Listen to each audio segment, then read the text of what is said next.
திருச்சிற்றம்பலம்.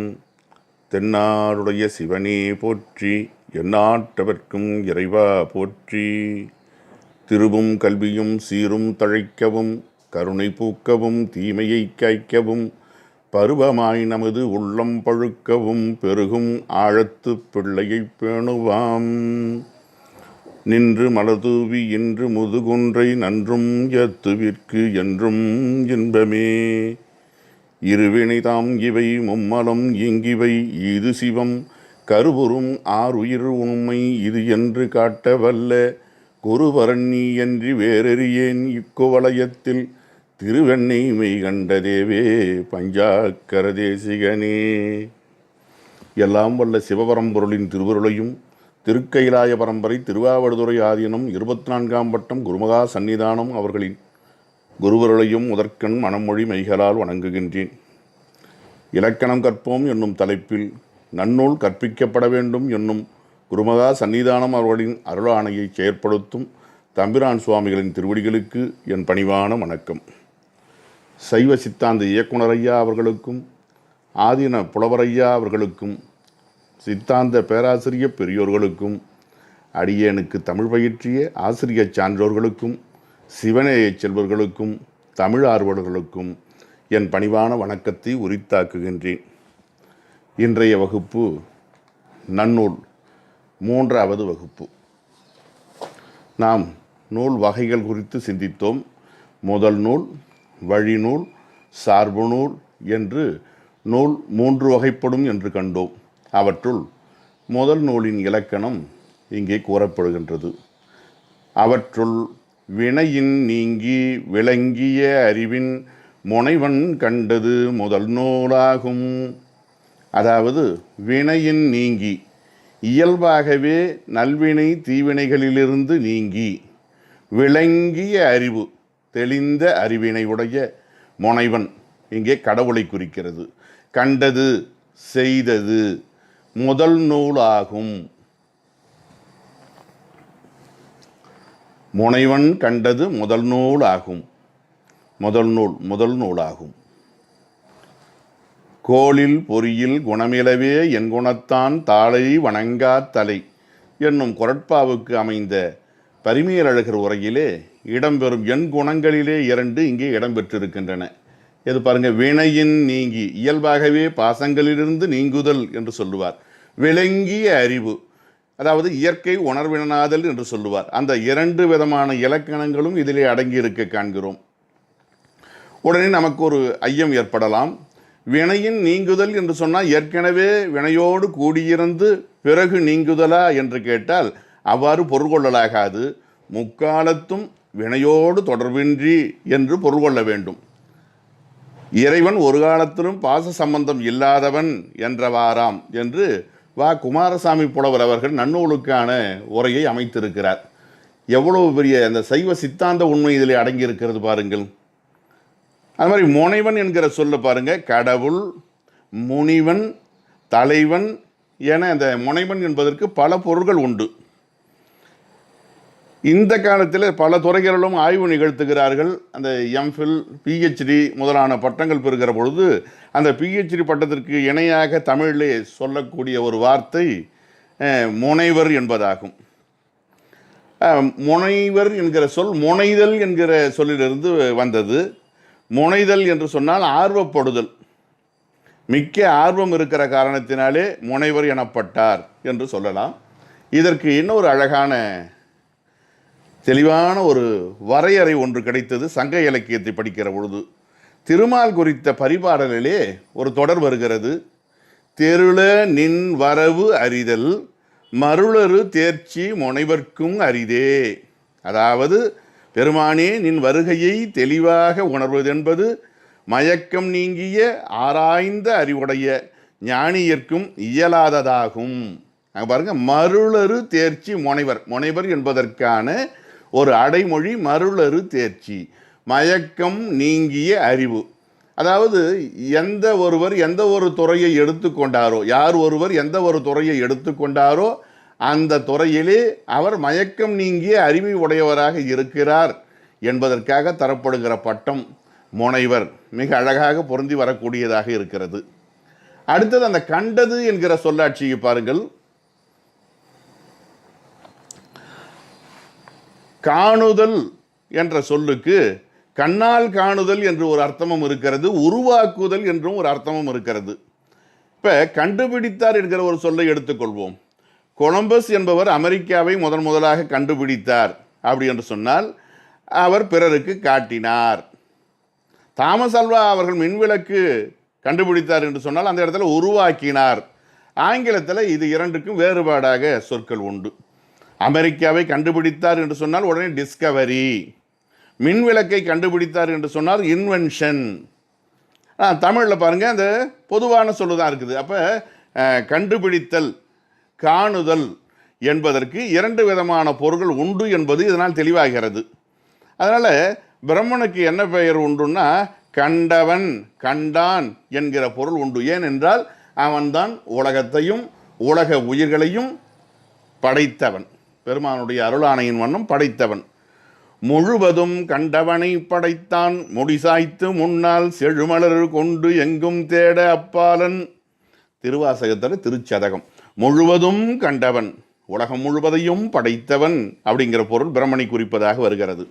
அதே போல அபிராமி அந்தாதியிலும் சகம் ஏழும் அளித்து உண்டான் உறங்க ஒழித்தான் பித்தாக உண்டாக்கும் வண்ணம் கண்டான் சுவைகொள் கரும்பே சகலகலா வெள்ளியே, உண்டாக்கும் வண்ணம் கண்டான், கருதினான், நினைத்தான், படைத்தான் என்பதாகிய பொருள் சகலகலாவலி மாலையில் இடம்பெறுவதை பார்க்கிறோம்.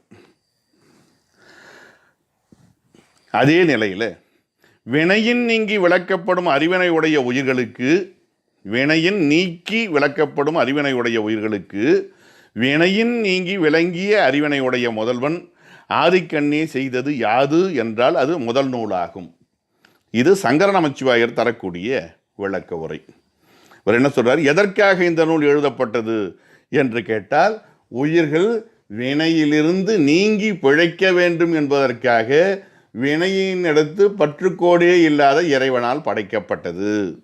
மிக அழகான விளக்கம். வித்து என்கிற சொல்லிலிருந்து தான் அந்த வேதம் என்கிற சொல்லானது அமைந்தது. இறைவனால் அருளி செய்யப்பட்டது தான் வேதமும் ஆகமங்களும். எனவே இவைதான் எல்லா நூல்களுக்கும் மூலம் என்பதை நாம் அறிவோம். அப்போ அப்படி பார்க்க போனால் முதல் நூல் என்று சொன்ன இறைவன் படைத்தளித்ததாகிய இந்த வேதமும் ஆகமங்களும் தான். இவையே உயிருக்கு, உயிரினுடைய உய்வுக்கு வழிகாட்டக்கூடியனவாக இருக்கின்றன. ஏனைய நூல்கள் எல்லாம் இவற்றை அடியொற்றி வந்தவை. எனவே இறைவனை வணங்கி உய்வு பெறுவதற்கு வழிகாட்டாத நூல்கள் எல்லாம் நூல்கள் அல்ல. அவற்றை படிப்பதால் எந்த விதமான பயனும் இல்லை. இதைத்தான் வள்ளுவர் கற்றதனால் ஆய பயனென்கொள் வாளறிவன் நற்றால் தொழாரெனின் என்று பதிவு செய்கிறார். இப்போ இதனால் முதல் நூல் யாரால் செய்யப்பட்டது என்றும் ஏன் செய்யப்பட்டது என்பதும் இந்த பகுதியின் மூலமாக நமக்கு புலனாகின்றது. விளங்கிய அறிவு என்று சொன்னால் தானாக விளங்கிய இறைவனுடைய முற்றறிவு. அப்போ உயிர்களுடைய அறிவு எப்படிப்பட்டது? அப்படியே சைவ சித்தாந்த கூறு அப்படியே அமைந்திருக்கிறது பாருங்கள். உயிர்கள் எல்லாம் கருவிகளால் அறியும், சொந்தமாக அறிய முடியாது. தனு கரணம் இவை தேவைப்படுகிறது. அறிவிக்க அறியும், பெருமான் சொன்னாதான் தெரியும். படிப்படியே அறியும், விட்டு விட்டு அறியும், அறிந்ததை அவ்வப்போது மறந்து போவதும் உண்டு. ஆக இறைவன் மட்டும்தான் காலம் கடந்து இடம் கடந்து எல்லாம் அறிபவனாக இருக்கிறான். சுவாமிநாதம் என்கிற இலக்கண நூல் சொல்லக்கூடிய செய்தி என்ன என்றால், இறைவன் சொன்ன நூல் முதல் நூல், அவருடைய நூற்பா. முதல்வனின் சிறந்தது முதல் நூலாகும். மாறன் அலங்காரம் இது ஒரு வித்தியாசமான கருத்தை முன்வைக்கிறது. முதல்வனின் சிறந்தது முதல் நூலாகும். முதல்வன் சிறந்தவனா முதல் நூல் சிறந்ததா என்று கேட்டால் முதல்வனை விட முதல் நூல் தான் சிறந்தது. ஏனென்றால் முதல் நூல் தான் இந்த உயிரை வினைகளிலிருந்து பிறவியிலிருந்து ஈடேற்றி கரை சேர்க்கக்கூடியது.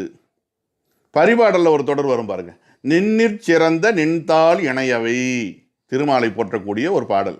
கடுவன் இளவையினர் அதில் சொல்லியிருப்பார், இறைவனை விட நமக்கு உதவுவது அவனுடைய திருவடி. நமக்கே தெரியும், திருவடி என்பது திருவருள். திருவடி ஞானம் சிவமாக்குவிக்கும் என்பார் திருமூலர். ஆகையினால ஒரு நல்ல சொல்லாட்சியாக இருக்கிறது. முதல்வனின் சிறந்தது முதல் நூல் ஆகும். சரி, கடவுள் செய்த நூல் மட்டும்தான் முதல் நூலா என்று கேட்டால் இல்லை.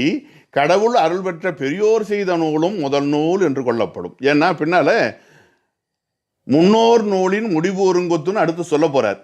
ஆகையினாலே அங்கே முன்னோர் என்று சொல்வது இறைவனை மட்டும் குறிப்பதாக நாம் அர்த்தம் கொள்ள முடியாது. இறைவனோடு சேர்த்து இறைவனுடைய அருள் பெற்ற அடியார்களுக்கும் இது பொருந்தும். அப்போ வேணா அந்த முதல் நூலை இரண்டாக அமைத்து கொள்வது உண்டு. இயற்கை முதல் நூல், செயற்கை முதல் நூல். இறைவனால் படைக்கப்பட்ட நூல் இருக்கிறதே அது இயற்கை முதல் நூல். பொதுவாக இலக்கணவாதிகள் சொல்லக்கூடிய கருத்து, இறைவனால் இயற்றப்பட்டது, தனக்கென்று ஒரு முதலும் அற்றது, ஈடு இணையும் அற்றது, அது இயற்கை முதல் நூல், இசை நுணுக்கம் என்னும் நூல் என்பதாக அதற்கு இலக்கண செய்தி சொல்லப்படுகிறது. இசை என்பது சொல். இசை நுணுக்கம்னா உடனே நம்ம இயல் இசை என்று அர்த்தம் கொள்ள வேண்டியதில்லை. இசை என்றால் சொல். அதுவே தமிழுக்கு இயற்கை முதல் நூலாகும் என்று தமிழ் இலக்கண பேரகராதி என்கிற நூலிலே ஒரு குறிப்பு இடம்பெற்றிருக்கிறது. செயற்கை முதல் நூல் என்று சொல்லுகிற பொழுது தானே தலைவனாகிய அந்த முதல்வனை வழிபட்டு தலைவரானவராகிய சான்றோர் பெருமக்களால் செய்யப்பட்டது. சான்றாக அகத்தியர் செய்த சிற்றகத்தியம், பேரகத்தியம் என்பனையெல்லாம் அந்த செயற்கை முதல் நூல் என்பதிலே அடங்குகின்றன. ஆக இந்த நூற்பாவினுடைய பொருளை சிந்திக்கிற பொழுது வினையின் நீங்கி விளங்கிய அறிவின் முனைவன் கண்டது முதல் நூல் ஆகும் என்பதனுடைய பொருள் என்ன என்று பார்த்தால், இயல்பாகவே பாசங்களிலிருந்து நீங்கிய முற்றறிவுடையவனாகிய இறைவன் அல்லது அவனுடைய அருள் பெற்ற இறை அடியார்கள் பாடிய முதலாக உருவாக்கிய நூல்தான் முதல் நூலாகும். முனைவன் என்பது பெருமானையும் குறிக்கிறது. இந்த நூலாசிரியர் சில உலகியலில் முன்னவராக இருக்கக்கூடிய மக்களை, சான்றோர்களை குறிப்பதாகவும் அமைத்துக் கொள்ளலாம். அடுத்த நிலையிலே வழிநூல் என்பதனுடைய பொருளை பார்க்கலாம். முன்னோர் நூலின் முடிவு ஒருங்கு ஒத்து பின்னோன் வேண்டும் விகற்பம் கூறி அழியா மரபினது வழிநூல் ஆகும். தொல்லாசிரியருடைய அந்த நூல்கள் சொல்லக்கூடிய பொருள் முடிவுகளை முழுவதும் ஒத்திருக்க வேண்டும். முடிவு, முன்னோர் நூலின் முடிவு, அதில் முரண்பாடு எதுவும் இருக்கப்படாது. ஒருங்கு ஒத்து, பெரும்பாலும் ஒத்து. பின்னோன் வேண்டும் விகற்பம், அந்த வழிநூல் செய்யக்கூடிய ஆசிரியர் தான் பின்னோன். வேண்டும் விகற்பம் என்று சொன்னால் தேவைப்படுகிற வேறுபாடு. ஏனென்றால் ஒரு காலத்திலே சில சொற்கள் அதோலி இதோலி முதலான சொற்கள் எல்லாம் தொல்காப்பியர் காலத்திலே வழங்கப்பட்டது. பிற்காலத்திலே அவை வழக்கிழந்தன. உடனே அதுக்காக நம்ம பழைய சொற்களை நீக்கலாம், புதியதாக சில இலக்கணங்களை சேர்க்கலாம். பதவியியல் முதலானவை அவசியமாக தேவைப்பட்டன. அதனால பவனந்தி முனிவர் அந்த பதவியியல் முதலான புதிய பகுதிகளை கொண்டு வந்து அமைத்தார். ஆக பின்னோன் வேண்டும் விகற்பம், வேண்டுமென்றே விகற்பம் செய்யலாகாது, வேண்டிய வேறுபாடுகளை எல்லாம் கூறி அமைத்து அழியா மரபினது. எப்படி முதல் நூல் இறைவனால் செய்யப்பட்டு இறைவன் அருள் பெற்றவர்களால் செய்யப்பட்ட நூல் எப்படி நிலைத்த பேருடையதாக அமைகிறதோ, அதே பெருமையும் பேரும் உடையதாக அமையக்கூடிய ஆற்றல் படைத்தது அழியா மரபினது வழிநூலாகும். அதனால அழியாது உலகத்து நின்று நிலவும் மரபினை உடையது இது என்று சொல்லக்கூடிய சங்கர நமச்சிவாயர் கூடுதலாக ஒரு விளக்கமும் நமக்கு அருளுகிறார். முனைவன் கண்டது முதல் நூலாகும் என ஒருமையால் கூறினார் அங்கே. ஆனால் இங்கே முன்னோர் நூல் என்று பன்மையில் சொல்லுகிறார். இதனுடைய அர்த்தம் என்னவென்று பார்த்தால், இறைவன் நூலையும் அவன் அருள் வழிபட்டு தத்தம் மரபின் வரக்கூடிய குறவலர்கள், சான்றோர் பெருமக்கள் செய்த நூலையும் தழுவி கோடற் பொருட்டு என்க.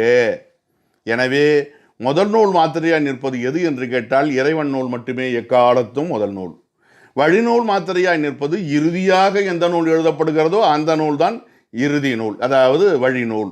இதற்கு இடைப்பட்ட நூல்கள் எல்லாம் முதல் நூலை நோக்க வழிநூலாக இருக்கும், வழிநூலை நோக்க முதல் நூலாக இருக்கும் என்பது பெற்றாம் என்று அழகான கருத்தை முன்வைக்கிறார்.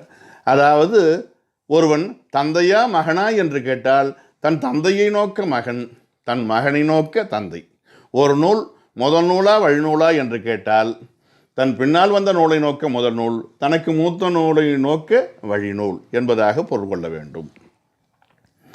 ஆக முதல் நூலை முழுவதும் ஒத்து சிறிது வேறுபட்டு இருப்பது, இதைத்தான் நம்ம வழிநூல் என்று சொல்லுகிறோம். இப்போ தொல்காப்பிய முதலானவை எல்லாம் வழிநூல் தான். ஏன்னா அதற்கு முற்பட்டது அகத்தியம், அதை முதல் நூல் என்று நாம் கருதுகிறோம்.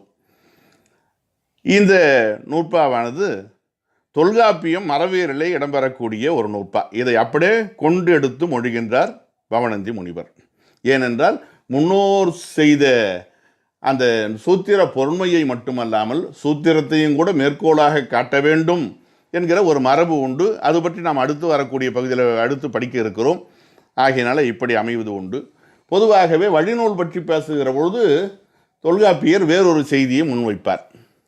என்னென்னா, வழிநூல் எப்படிப்பட்டது என்று சொன்னால், முதல் நூலிலிருந்து ஏன் வழிநூல் செய்கிறார் என்று பார்க்கிற பொழுது அது விரிவாக இருக்கிறதையா நான் அதை தொகுத்து சொல்லப் போகிறேன் என்று தொகுத்தல் நிலையிலோ, அல்லது சுருக்கமாக இருக்கிறது இன்னும் விரிவாக சொன்னால்தான் மக்களுக்கு புரியும் என்று விரித்தல் நிலையிலோ, அல்லது சில பகுதிகளை தொகுத்து சில பகுதிகளை விரித்து சொல்லப் போகிறேன் என்று தொகை விரி நிலையிலோ, அல்லது வேறு மொழியில் இருக்கக்கூடியதை மொழிபெயர்த்து அதே வழியில் அமைத்தல் என்கிற நிலையிலோ 4 விதமாக அமையும். தொகுத்தல், வகுத்தல், தொகைவிரி, மொழிபெயர்த்து அதற்படையாத்தலோடு அணை மரபினவே என்று சொல்லுவார் தொல்காப்பியர். ஆனால் வழிநூல் எப்படி எழுதப்பட வேண்டும் என்கிற இலக்கணம் இங்கே இடம்பெறவில்லை. வழிநூல் எப்படி இருக்க வேண்டும், அந்த அதாவது தொகை வகை தொகை விரி மொழிபெயர்ப்பு என்பதை பற்றி பேசாமல் இந்த பொருண்மை நிலையை மட்டும் எடுத்துக்கொண்டு இங்கே பதிவு செய்திருக்கிறார் பவணந்தி முனிவர். முதல் நூல் தெரிந்து கொண்டோம், வழிநூலை தெரிந்து கொண்டோம். அடுத்ததாக விளங்குவது சார்பு நூல். இதற்குரிய இலக்கணத்தை பார்ப்போம். இருவர் நூற்கும் ஒரு சிறை தொடங்கி திரிபு வேறு உடையது புடை நூலாகும். முதல் நூல், வழிநூல் ஆகிய இந்த 2 திறத்து நூல்களுக்கும் பொருள் முடிவு ஒரு புடை ஒத்து. ஒரு சிறை, சிறை என்று சொன்னால் பக்கம்னு அர்த்தம், வேற ஒன்றும் கிடையாது. சிறை என்றால் பக்கம், ஒரு பகுதி ஒத்து. அப்ப சிறுபான்மை ஒத்து. திரிபு வேறு உடையது. திரிபு திரிதல், வேறுபடுதல். அதே தான் திரிபு வேறு உடையதுன்னா இந்த இடத்துல ரெண்டும் திரிபும் வேறும் ஒன்று தான். அப்போ பெரும்பான்மை வேறுபட்டிருப்பது அதற்கு பெயர் சார்பு நூல் அல்லது புடை நூல். புடை என்றாலும் சார்பு என்றாலும் ஒரே பொருளை தரக்கூடிய சொற்கள் தான் அவை. ஆகையினால முதல் நூல் வழிநூல்களுக்கு சிறுபான்மை ஒத்திருப்பதும் பெரும்பான்மை வேறுபட்டிருப்பதும் சார்பு நூலாகும். இப்போ பாருங்க, வழிநூல் எப்படிப்பட்டது? முதல் நூலை பெரும்பாலும் ஒத்து சிறுபான்மை வேறுபட்டிருப்பது வழிநூல். சார்பு நூல் என்பது அந்த முதல் நூலையும் வழிநூலையும் சிறுபான்மை ஒத்து பெரும்பான்மை வேறுபட்டிருப்பது. ஏன்னா அந்த கால இடைவெளிக்கு ஏற்ற மாதிரி அமைகிறது. இப்போ அகத்தியம் முதலான நூல்கள் எல்லாம் முதல் நூல், தொல்காப்பியம் முதலானவை எல்லாம் வழிநூல். நன்னூலை பார்க்கிற பொழுது அவை இரண்டையும் பார்க்கிற பொழுது சார்பு நூல். ஏனென்றால் நிறைய வேறுபாடுகள் இருக்கிறது, புதிய புதிய மாற்றங்கள் இதிலே அமைந்திருக்கிறது. இதற்கு ஒரு ஓமை சொல்லுவது வழக்கம்.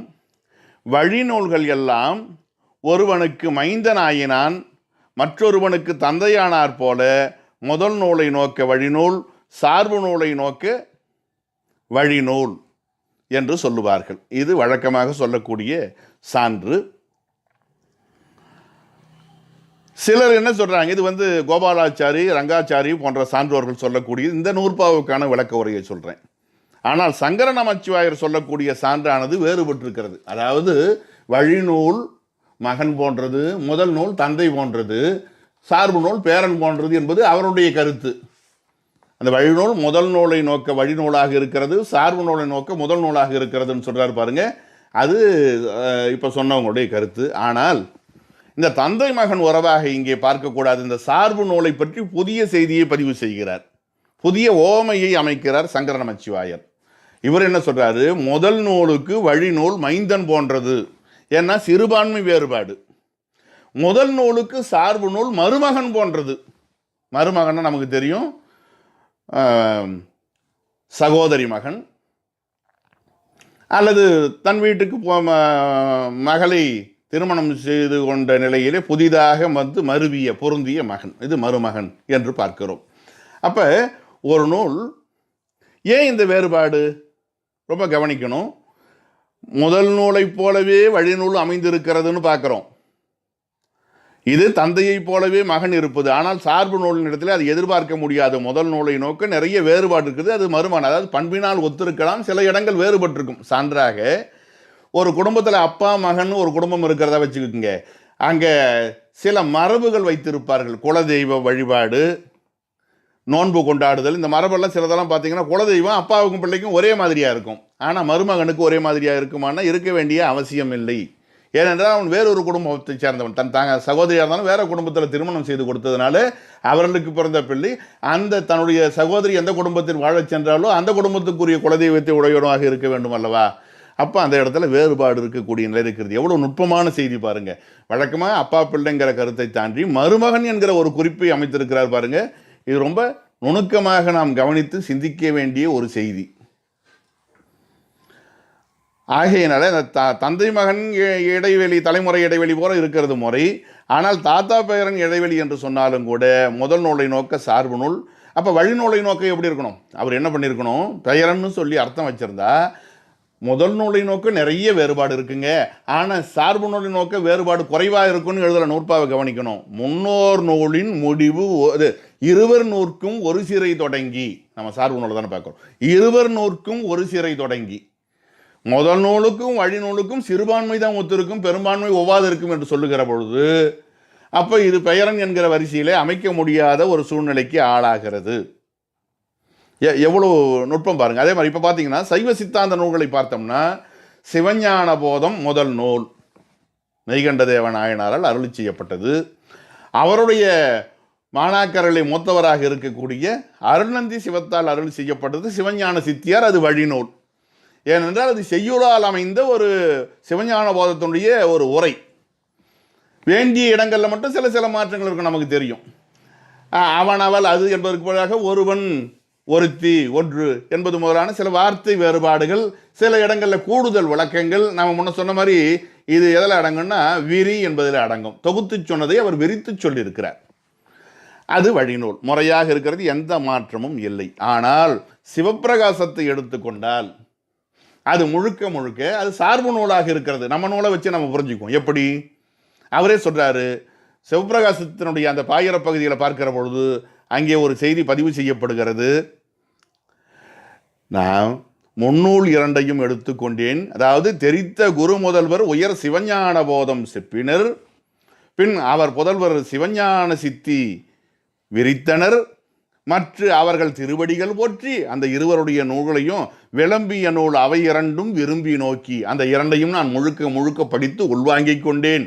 ஆனால் எனக்கு அது போதவில்லை. நான் சொல்ல விரும்புகிற கோணத்தில் இன்னும் கூடுதலாக சில செய்திகளை தர வேண்டும் என்று ஆசைப்படுகிறேன். முன்னோர் நூல்கள் முழுக்க இரண்டும் இருக்கின்றன. இன்னும் கூடுதல் தகவல்களை இந்த தலைமுறைக்கு நான் சொல்ல நினைக்கிறேன். அப்போ நான் என்ன பண்ணுறேன்? மறுபடி கருத்தில் உரை திருவருளும் இறைவன் நூலும், பெருமான் உள்ளிருந்து அந்த திருவருள் செலுத்த நான் இறைவன் நூலும் மறுபடியும் நான் என்ன பண்ணுறேன்? அந்த ஆகமங்களை மேலும் சிந்திக்கிறேன். அதை கலந்து இவங்க முன்னோர் நூலையும் அதையும் கொஞ்சம் கூடுதலாக சேர்த்து பொது உண்மை என கருதி யானும் அருத்தி மிக உரைப்பன், நான் ஆர்வத்தோட விருப்பத்தோட சொல்ல போகிறேன் அப்படின்னு சொல்கிறார். அப்போ இங்கே முரண்பாடு கிடையாது. இருந்தாலும் கூட சொல்லப்படுகிற செய்திகள், சொல்லப்படுகிற முறைகள் அங்கே பார்த்தீங்கன்னா முறையாக வரும். 12 நூற்பாவுக்குரிய செய்திகள் முறையாக இடம்பெறக்கூடிய தன்மையை பார்க்கலாம். இப்போ சிவப்பிரகாசம், அதாவது சிவஞான போதம் போலவே சிவஞான சித்தியார் இருக்கும். யாப்பு அமைப்பு தான் அங்கே நூற்பாவும் வெண்பாவுமாக அங்கே அமைந்திருக்கும். நூற்பா அமைப்பில் நூலும் வெண்பா அமைப்பில் எடுத்துக்காட்டு பாடல்களும் அமைந்திருக்கும். அதுக்கடுத்து சிவஞான சித்தியாரில் எல்லாமே விருத்தங்களாக அமைந்திருக்கும். இவரும் விருத்த யாப்பில் எடுத்துக்கொண்டாலும் கூட அந்த பொது சிறப்பு என்கிற அமைப்பு முறைகளை எல்லாம் முதல் 50 பாடல்கள் அடுத்த 50 பாடல்கள் என்கிற வரிசை முறையெல்லாம் இவரிடத்திலே சிவப்பிரகாசத்திலே வேறுபட்டு இருப்பதை நம்மால் காண முடிகிறது. ஆனால் இந்த செய்தியை நமக்கு சிறப்பாக புரிந்து கொள்வதற்கான ஒரு வாய்ப்பு. இங்கே எதுவும் முரண் என்று அர்த்தம் கிடையாது. ஒன்றற்கொன்று எவை நெருக்கம் எப்படி இருக்கின்றன என்று அர்த்தம். இன்னும் சில பேர் என்ன பண்ணுறாங்க, இந்த தொகை வகை விரி இருக்கிறது அதையும் இதையும் சேர்த்து குழப்பிக் கொள்பவர்களும் உண்டு. திருத்தொண்ட தொகை சுந்தரர் பெருமானால் அருளி செய்யப்பட்டது, அது தொகை நூல். அது சுருக்கமாக சொல்லப்பட்டது, உயிரெழுத்து 12 12 என்பதை போல. அதுக்கடுத்து நம்பியாண்டார் நம்பி அவர்களால் செய்யப்பட்ட நூல் திருத்தொண்டர் திரு அந்தாதி, அது வகை நூல். உயிரெழுத்து குரில் நெடில் என 2 வகைப்படும் என்று சொல்வதை போல அதுக்கு அடுத்து கொஞ்சம் வகைப்படுத்தி சொல்லப்பட்டது. அந்த தொகுத்து சொன்னதை வகுத்து சொன்னது. அதுக்கடுத்து தெய்வ செக்கிழார் அருளி செய்த திருத்தொண்டர் புராணமானது விரிநூல் என்று சொல்லப்படுகிறது. எப்படி இவையெல்லாம் குறில், இவையெல்லாம் நெடில் என்று இன்னும் விரிவாக சொல்லப்படுகிற நிலையைப் போல உயிர் 12 என்பதும் அது குறில் நெடில் என்பதும் அவை என்னென்ன என்று சொல்வதும் தொகை வகை விரி என்று சொல்லப்படுவதைப் போல இவற்றிலும் நாயன்மாருடைய பெருமையெல்லாம் தொகுத்தும் வகுத்தும் விரித்தும் சொல்லப்படும். அந்த 3 நூல்களுடைய அமைப்பு முறை வேறு. இங்கே சொல்லப்பட்ட முதல் நூல், வழிநூல், சார்பு நூல் என்பதாகிய இவற்றினுடைய அமைப்பு முறை வேறு. இவை இரண்டுக்குமான வேறுபாடுகளை நாம் புரிந்து கொள்ள வேண்டும். இந்த வழிநூல் சார்பு நூல்கள் குறித்து கூடுதலாக ஒரு செய்தியும் இடம்பெறுகிறது. ஒரு சிறப்பு விதி: முன்னோர் மொழிபொருளே அன்றி அவர் மொழியும் பொன்னேபோல் போற்றுவோம் என்பதற்கும், முன்னோரின் வேறு நூல் செய்தும் எனும் மேற்கோளில் என்பதற்கும் கூறு பழம் சூத்திரத்தின் கோள். முன்னோர் மொழிபொருளே அன்றி, அதாவது முதல் நூல் செய்திருக்கிறார்களே அவருடைய நூலில் சொல்லப்பட்ட கருத்துக்களை மாத்திரம் எடுத்துக்கொள்வது மட்டுமல்லாமல் அவர் மொழியும், அவர்கள் சொன்ன அந்த வார்த்தைகளையும் அந்த சொற்களையும், பொருளுக்கு மட்டும் கிடையாது, அந்த சொற்களுக்கும் அவர்கள் கையாண்ட அதே சொற்களை, அதாவது அதே நூற்பாவை முடிந்தவரையில் முழுமையாக நூற்பாவை எடுத்தாள்வதும் உண்டு. எங்கேனும் ஓரிரண்டு அசைகளை மட்டும் சற்று மாற்றி கையாள்வதும் உண்டு. அது பெரிய வேறுபாடாக கருதப்படுவதில்லை. முன்னோருடைய நூற்பாக்களை அப்படியே எடுத்தாள்வது. ஏனென்றால் நாங்கள் இந்த குடும்பத்தைச் சேர்ந்தவர்கள், இந்த பாரம்பரியத்தைச் சேர்ந்தவர்கள் என்று பதிவு செய்வதற்காக. பொன்னே போல் போற்றுவோம். இப்போ தங்க நகையை எப்படி பெட்டிக்குள் வைத்து பாதுகாப்போமோ அதே மாதிரி அந்த பெட்டி அலட்சியம். இப்போ நகை எடுத்து போட்டுக்கிட்டோம், தங்க நகையை அணிந்து கொண்ட ஒருவர் அந்த தங்க நகை இருந்த பெட்டியை அலட்சியமாக வைப்பாரான்னா வைக்க மாட்டார். ஏன்னா மறுபடியும் இந்த தங்க நகை எங்கிருந்து எடுக்கப்பட்டதோ அங்கே பத்திரமா வைக்கப்பட வேண்டும் அவ்வப்பொழுது. அப்போ அந்த பெட்டியும் பத்திரமா பாதுகாக்கப்படுகிறது மாதிரி பொருளை மட்டுமல்லாமல் சொல்லையும் பொன்னை போல போற்றுதல். என்ன ஒரு அழகான மரபு! பொன்னே போல் போற்றுவோம் என்று நாங்கள் சொல்வோம் என்பதற்கும் என்று சொல்வதற்கு அடையாளமாகவும், முன்னோரின் வேறு நூல் செய்தோம், நாங்கள் எங்கள் முன்னோர் பாதையில் தாங்க செய்திருக்கோம், வேண்டிய மாற்றங்களை செய்து, அதாவது முரண்பட்டு செய்தோம் கிடையாது, வேறுபட்டு செய்தோம். வார்த்தையை கவனிக்கணும். முரண்படுதல் என்பது இரவும் பகலும் மாதிரி வேறுபடுறது, பகலில் முற்பகல் பிற்பகல் மாதிரி இருக்கிறது வேறுபடுதல், முரண்படுதல் மாறுபடுதல், ரெண்டுத்துக்கும் வித்தியாசம் இருக்குது. வேறு நூல் செய்தும் எனும் மேற்கோளில் என்பதற்கும், வேறு நூல் நாங்கள் இந்த பாரம்பரியத்திலே சற்று வேறுபட்டு நூல்களை செய்திருக்கிறோம், ஏனினும் அப்படின்றது ஏனும் என்று வருவதாக உரையாசிரியர் குறிப்பிடுகிறார்கள் என்று சொல்வதிலையும், மேற்கோளில் அதற்கு என்னங்க ஆதாரம் என்று கேட்டால் இதுதான் ஆதாரம் என்று அவர்களுக்கு உணர்த்துவதற்காகவும் பழம் சூத்திரத்தின் கோல், பழஞ்சூத்திரம், அந்த முன்னோர் நூலில் இருக்கக்கூடிய அந்த சூத்திரத்தை கூறு, பழஞ்சூத்திரத்தின் கோல் என்பது ஒரே சொல்லாட்சியாக கருதப்படுகிறது, கூறுவாயாக. ஆக இது வழிநூலுக்கும் பொருந்தும், சார்பு நூலுக்கும் பொருந்தும். ஆசிரிய வசனம், மேற்கோள், பழம் சூத்திரத்தின் கோல் என்பன ஒரு பொருள் உடையன. அதில் பாருங்க, அந்த போற்றுதும் செய்தும் அப்படின்னு வார்த்தை, பொன்னே போல் போற்றுவோம், அதே மாதிரி செய்தும், இதெல்லாம் பார்த்தா வார்த்தை கொஞ்சம் கடினமாக இருக்குது நமக்கு. இதெல்லாம் அந்த நன்னூலுக்கு முற்பட்ட காலத்தில் இருக்கக்கூடிய இலக்கண இலக்கிய சொல்லாட்சிகள், தொல்காப்பியம் முதலான இடங்களில் நமது போற்றுவம் செய்தும் என்பது தன்மை பன்மை வினைமுற்று விகுதிகள். அங்கே இருக்கிறது இந்த அம் தும் டும் அதெல்லாம் பின்னால் நம்ம தெரிஞ்சுக்க போகிறோம். அந்த மாதிரி போற்றுவோம்னா போற்றுவோம் அல்லது போற்றுகின்றோம் நம்ம நடையில் சொல்லுவோம். செய்தும் செய்துள்ளோம், தன்மை பன்மை. இப்படி அவங்க எல்லாரும் கலந்து பேசுகிறாங்களாம். பேசும்பொழுது ஒருத்தருக்கு ஒருத்தர் சொல்கிறாங்களாம், அப்போ நம்ம என்ன செய்யணும்? முன்னோர்களுடைய நூற்பாவை கையாள வேண்டும். கூறு, அதாவது போற்றுதும் செய்தும் என்று சொல்லும்போது பன்மை விகுதியாக இருக்கிறது. அப்புறம் கூறுன்னு ஒருமையில் ஒருத்தரை பார்த்து சொல்கிற மாதிரி இருக்குது என்று கேட்டால் அவர்கள் எல்லாம் கலந்து பேசுகிறார்களாம். வழிநூல் செய்த ஆசிரியரும் சார்பு நூல் செய்த ஆசிரியரும் பலரும் குழுமி தங்களுக்குள்ளே உரையாடுகிற பொழுது ஒருவருக்கு ஒருவர் கூறும் கூற்றாக இச்சூத்திரம் அமைகிறது. என்ன அழகான ஒரு உரையாசிரியருடைய விளக்கம் பாருங்க. முன்னோர் நூலை கையாளுதலை ஓரோவிடத்து கொள்கை, எல்லா இடத்திலையும் கடைபிடிக்க வேண்டும் என்ற அவசியம் இங்கே சொல்லப்படவில்லையே ஒழிய, ஓரோவிடம்னா சிறுபான்மை எங்கேனும். இப்போ 300 நூற்பாவுக்கு மேலே இருக்குது நம்ம நன்னூலில். அதில் பார்த்தீங்கன்னா சில குறிப்பிட்ட இடங்கள் ஒரு 7-8 நூற்பாக்கள் மாதிரி அங்கங்கே அந்த பயன்பாடுகள் இருக்கக்கூடிய ஒரு நிலையை பார்ப்போம். அது நம்ம வரும்பொழுது படிப்படியாக எங்கெங்கே எந்தெந்த நூற்பா வருதுன்னு நான் சொல்கிறேன். பவனந்தியார் இந்த வெண்பாவுக்கு ஒப்பவே இதற்கு முன்ன நூற்பா பார்த்தோம் பாருங்க, அழகாக அதை அப்படியே கையாண்டிருந்தார். இதற்கு முந்தைய நூற்பாக்களை முன்னோர் நூலிலிருந்து எடுத்துக்கொண்டுள்ளமை அதற்கு ஒரு நல்ல சான்று என்று நாம் கருதுவதற்கு வாய்ப்பு இருக்கிறது. அப்படியே அவங்களுடைய கருத்தை அப்படியே உள்வாங்கி கொண்டு சொல்லக்கூடிய அந்த மரபு மட்டுமல்லாமல் அந்த சொல்லையே கையாளக்கூடிய ஒரு நிலையும் காணப்படுகிறது. அடுத்தது நூலினுடைய பயன். நாம் என்ன பார்த்தோம்? நூல் என்றால் 2 பாயிரங்களை கொண்டிருக்கும், தெரிஞ்சுக்கிட்டோம். பொது பாயிரம், சிறப்பு பாயிரம். பொது பாயிரத்துக்கு 5 கூறு, சிறப்பு பாயிரத்துக்கு 11 கூறு. அது பின்னால் பார்க்க போகிறோம் சிறப்பு பாயிரத்தை பற்றி. இப்போ பொது பாயிரத்தை தான் நம்ம சிந்திச்சுக்கிட்டு வரோம். அந்த 5 கூறு என்று சொல்லுகிற பொழுது நூல், நுவல்வோன், நுவலும் திறன், கொள்வோன், கோடல் கூற்று என்கிற 5 நூலை பற்றி சிந்திக்கிறோம். அந்த நூல் எப்படிப்பட்டது? 2 பாயிரங்களை உடையது, 3 வகையில் அடங்கக்கூடியது, 4 வகையான பொருள்களை தரும்னு வரிசையாக பார்த்தோம். அதை விளக்கமாக பார்த்துக்கிட்டு வரோம். அறம், பொருள், இன்பம், வீடு அடைதல் நூற்பயனே. இவை 4ம் உயிருக்கு உறுதி பயன் தருவன, உறுதி பயப்பன. எது? அறமும் பொருளும் இன்பமும் வீடடைதலும். அப்போ நூலை கற்றால் இந்த 4ம் விளைய வேண்டும். அதுதான் உண்மையான நூல். அறத்தை போதிக்காத நூல், பொருளை போதிக்காத நூல், இன்பத்தை விவரிக்காத நூல், வீடடைதலுக்கு வழிகாட்டாத நூல் நூல் அல்ல. அவையெல்லாம் நூல் என்கிற வரிசையில் அடங்க மாட்டா. அறம் என்றால் என்ன? இதற்கு ஒரு தனிப்பாடல் இருக்கிறது. ஈதல் அறம். பொதுவாக எல்லாமே அறம்தான். அதில் தலை சிறந்தது எதுனா ஈதல் அறம். நம்மால் முடிந்ததை பிறருக்கு கொடுத்து உதவுவதாகிய அறத்தை வற்புறுத்துவது. அதான் அறம் செய்ய விரும்பு என்று ஔவையார் அந்த சிறிய ஆத்திச்சூழலை மிகச் சுருக்கமாக ஆரம்பிக்கிறாங்க. அப்புறம் பொருள், தீவினை விட்டு ஈட்டல் பொருள். நீ நிறைய சம்பாதிக்கலாம், ஏன்னா இந்த உலகத்துக்கு பொருள் வேண்டும். அருள் இல்லாருக்கு அவ்வுலகம் இல்லை, பொருள் இல்லாருக்கு இவ்வுலகம் இல்லை. அப்போ பொருள் நமக்கு தேவைதான். அந்த பொருள் எப்படிப்பட்டதாக இருக்க வேண்டும் என்று கேட்டால் பல வழிகளில் பொருள் ஈட்டலாம்.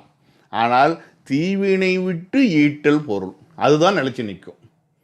குறுக்கு வழியில் சம்பாதிக்கிற பொருள் எல்லாம் நிலைச்சி நிற்காது. அதனால் எவ்வளவு ஈட்டினாலும் எவ்வளவு சம்பாதிக்கிறோம் என்பது முக்கியம் இல்லை, எப்படி சம்பாதிக்கிறோம் என்பது முக்கியம். தீவினை விட்டு ஈட்டல் பொருள். எஞ்ஞான்றும் காதல் இருவர் கருத்தொருமித்து ஆதரவு பட்டதே இன்பம். தலைவன் தலைவி ஆகிய இருவரும் மனம் ஒத்த நிலையில் ஒருவரை ஒருவர் விதிப்பயன் அடிப்படையிலே விரும்புதல், சேர்ந்திருத்தல், குடும்பம் நடத்துதல் இன்பம். அது மட்டும் கிடையாது, இது 3ஐயும் தாண்டி 4வதாக ஒன்றை பதிவு செய்கிறாங்க பாருங்க. பரனை நினைந்து, பரம்பொருளை நினைத்து, 3ம் விட்டதே பேரின்ப வீடு. ஒரு குறிப்பிட்ட காலம் கடந்து இந்த 3ஐயும் கடந்து இவற்றை விட்டுவிட வேண்டும். அதுதான் பேரின்ப வீடு. அப்போ பெருமானுடைய திருவடிகளை பற்றுதல் தான் இந்த உயிரினுடைய நோக்கம். இதெல்லாம் படிநிலைகள். இந்த சரிய கிரிய யோகன்ற மாதிரி இதெல்லாம் பொதுவாக உலகியலுக்கு, ஞானிகளுக்கு சொல்லப்படுதில்லை, இது உலகியலுக்கு சொல்லப்படுது. உலகியல் சார்ந்த நூல் ஆகியனால அறம், பொருள், இன்பம் இதெல்லாம் படிநிலைகள். அதை கடந்து வீடு அடைதல் என்பதுதான் தலையாய நோக்கம். ஞானம் என்பதுதான் தலையாய நோக்கம்னு சொல்கிறோம் இல்லைங்களா? அந்த மாதிரி அதுதான் தலையாய நோக்கம்.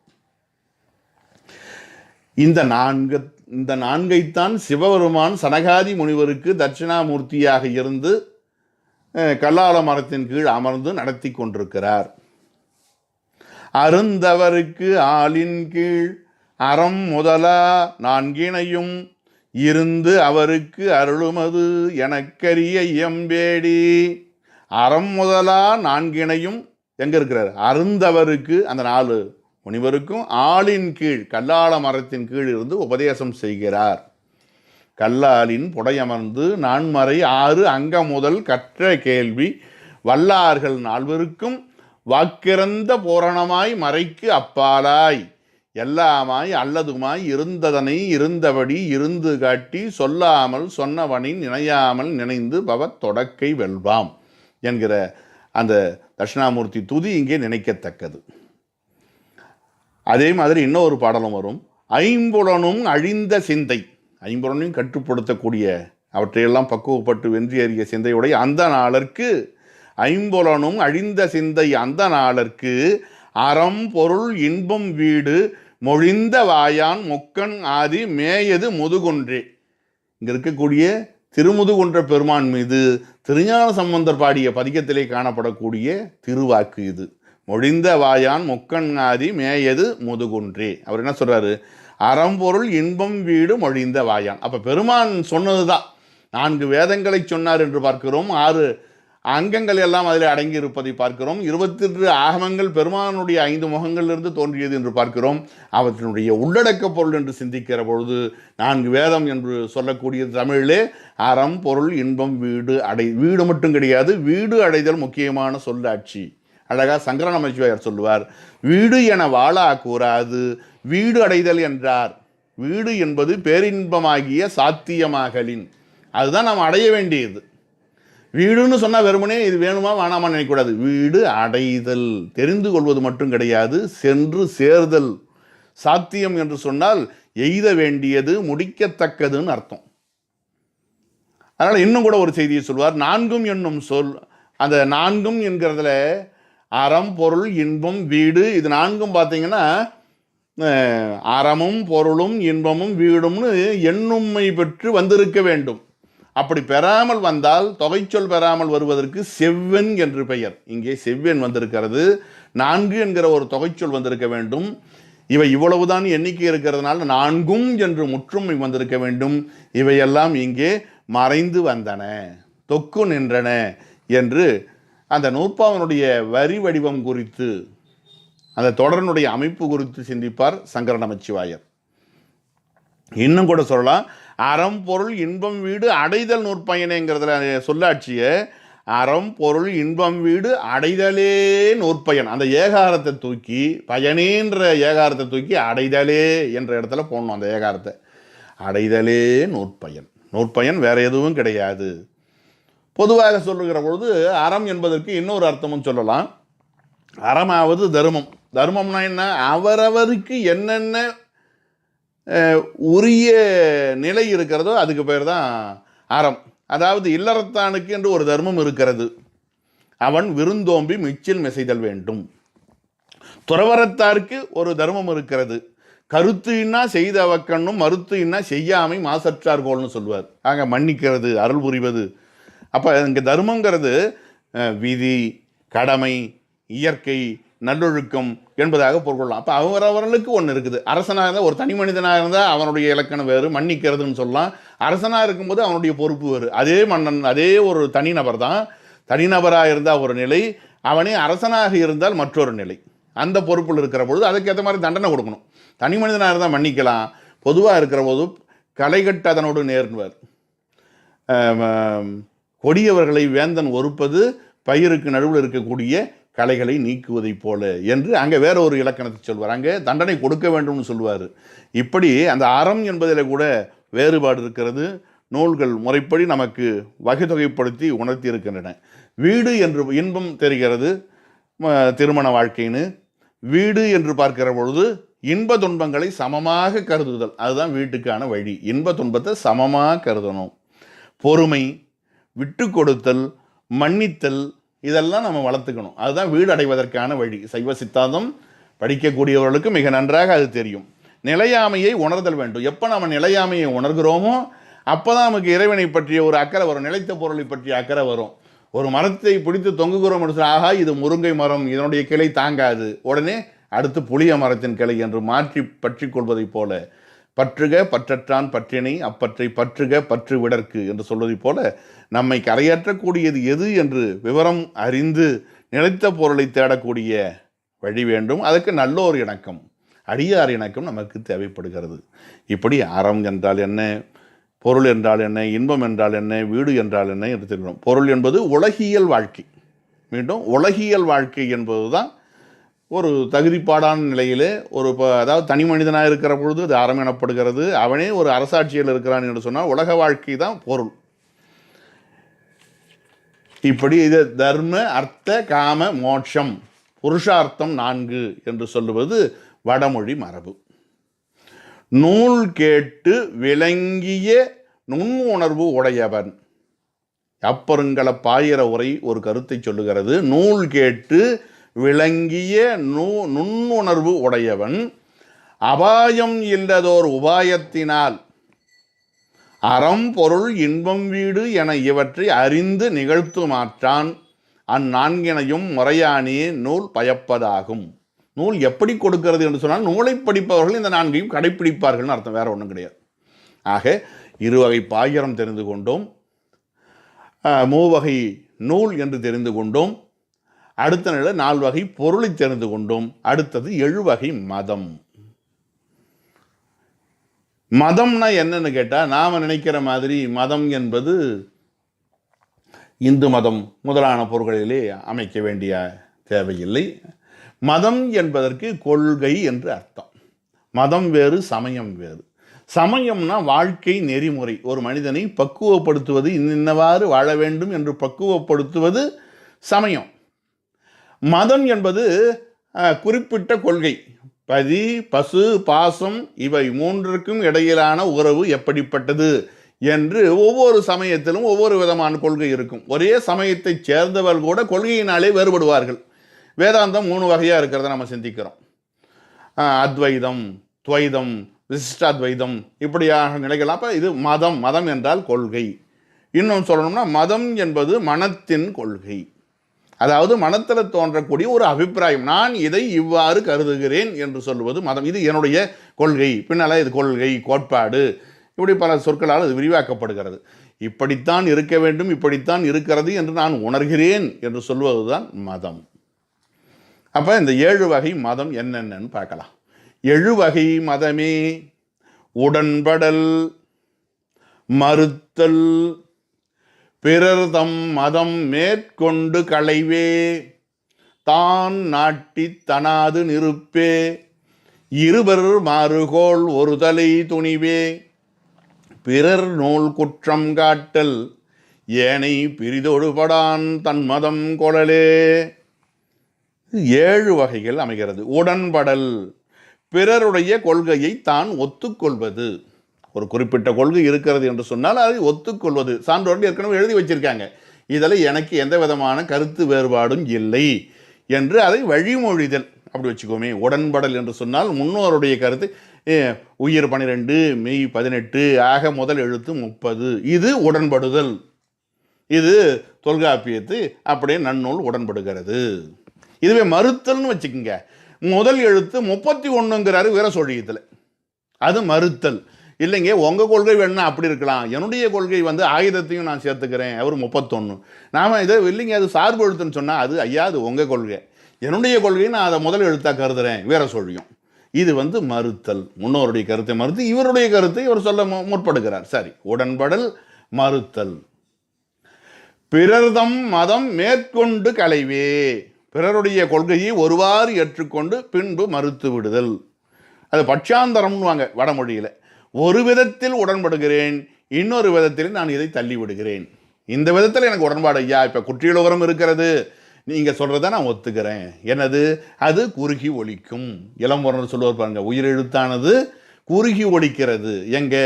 காசாட தாபார என்கிற வல்லினத்தின் மீது, வல்லொற்றுக்கள் மீது ஏறி வருகிற உகரம் குறுகி ஒலிக்கிறது என்று சொன்னால் அது குற்றியலுகரம். தொல்காப்பியம் சொல்லக்கூடியதை நன்னூலும் சொல்லுகிறது. ஆமாம், இது குற்றியலுகரம். தனிக்குருள் அல்லாத பிற நிலைகளில் வரக்கூடியது இது 6 வகை. இது குற்றியலுகரம் என்று பிறர் மதத்தை ஏற்றுக்கொள்ளுகிறது. அதே நேரத்தில் குற்றியலுகரமும் அற்றென மொழிவு, அது புள்ளி வைத்து வரும் என்று தொல்காப்பியத்தில் ஒரு குறிப்பு இருக்கிறது. ஐயா நான் அது இப்போ இந்த காலத்து நடைமுறையில் இல்லை, ஆகையினால நான் இந்த கருத்தை நான் இங்கே பதிவு செய்ய போகிறதில்லை, குற்றியலுகரம் புள்ளி பெறும் என்று அவர் பதிவு செய்யவில்லை பவணந்தி முனிவர். அப்போ ஒரு பகுதியை ஒத்துக்கொள்கிறார், இன்னொரு பகுதியை அவர் ஒத்துக்கொள்ளலை. இது ஒரு நிலை. தான் நாட்டி தனாது நிருப்பே, தானே ஒரு கொள்கையை, ஒரு சொல்லாட்சியை, ஒரு புதிய அணுகுமுறையை கொண்டு அமைத்து அதை நூல் முழுக்க கடைபிடிப்பது. தான் நாட்டி புதிதாக ஒரு கொள்கையை ஏற்படுத்தி தனாது நிருப்பே, அதை குற்றியலுகரம்னு தான் சொல்லு இருக்கு தொல்காப்பியத்தில். குற்றியலுகரமும் அற்றென மொழிவே. பவணந்தி முனிவர் பார்க்குறாரு, இது ரொம்ப கஷ்டமாக இருக்குது, ரொம்ப சிரமமாக இருக்குது, கடினமாக இருக்குது, நான் சுருக்கிக்கிறேன். குற்றுகரம், குற்றும் முற்றும், முற்றியலுகரத்தை முற்றும் அற்று ஒரோ வழிங்கிறாரு. குற்றியலுகரத்தை குற்றுகரம் அப்படிங்கிறாரு. இப்போ இவராக சில சொல்லாட்சிகளை உருவாக்கி இருக்கிறார். இன்னும் சொல்ல போனால் பெயரெச்சம் என்கிற வார்த்தை தொல்காப்பியத்தில் கிடையாது. பெயர் எஞ்சு கிளவி, வினை எஞ்சு கிளவி, எஞ்சு பொருட்கிளவி அப்படித்தான் இருக்கிறது. இவர் தான் என்ன பண்ணாரு, பெயரெச்சம் வினையச்சம் அந்த வார்த்தைகளை சுருக்கி சுருக்கி சுருக்கி வடிவத்தை, அதாவது பொருள் மாறல வார்த்தைகளை இவராக உருவாக்கி இருக்கிறார். இன்னைக்கெல்லாம் புதிய கலை சொற்கள் படைக்கிறதுன்னு இறங்கியிருக்காங்க. ஒவ்வொன்றுத்துக்கும் ஆங்கில சொற்கள், புதிய புதிய சொற்களுக்கு இணையான தமிழ் சொற்களை படைக்க வேண்டும். பெரிய முயற்சி இன்னைக்கு நடந்துகிட்டு இருக்கு. அந்த மாதிரி அவர் என்ன பண்றாரு, நான் புதிய கலை சொற்களை அமைக்கிறேன். கோட்பாடு அளவில் அமைக்கிறதும் ஒன்று, சொல்லாட்சி அளவிலையும் நம்ம பார்க்குறோம். ஆக தான் நாட்டி தனாது நிற்ப, அதை நூல் முழுக்க அவர் கடைபிடிக்கிறார். அதுக்கப்புறம் இருவர் மாறுகோள் ஒருதலை துணிவே, ரெண்டு விதமான அணிகள் இருக்கின்றன. இப்போ தொல்காப்பியருக்கு முற்பட இருந்த அணிகள் இரண்டு. என்ன, வேற்றுமை 7ன்னு ஒரு குழு சொல்லுகிறது, வேற்றுமை 8 என்று ஒரு குழு சொல்கிறது. 7 என்பார் என்ன சொல்றாங்க, 8வதாக இருக்கக்கூடிய விழி வேற்றுமை இருக்கிறதே, அது பெயரின் விகாரம். முருகன் வந்தான் என்று சொன்னால் அது எழுவாயாக இருக்கிறது. முருகா வா என்று சொல்லுகிற பொழுது பெயரின் விகாரம் தான் இருக்கிறதே ஒழிய அங்கே ஐயால் கூ இன் அது கண் என்பதாகிய அந்த வேற்றுமை உருவுகள் எவையும் புதிதாக இடம்பெறவில்லை. அதனால் 8ஆம் வேற்றுமைக்கு புதிய உருவு இல்லை. அதனால் வேற்றுமை தாமே 7 மொழிபே என்று ஒரு அணி, இல்லை 8ன்னு சொல்கிறது இன்னொரு அணி.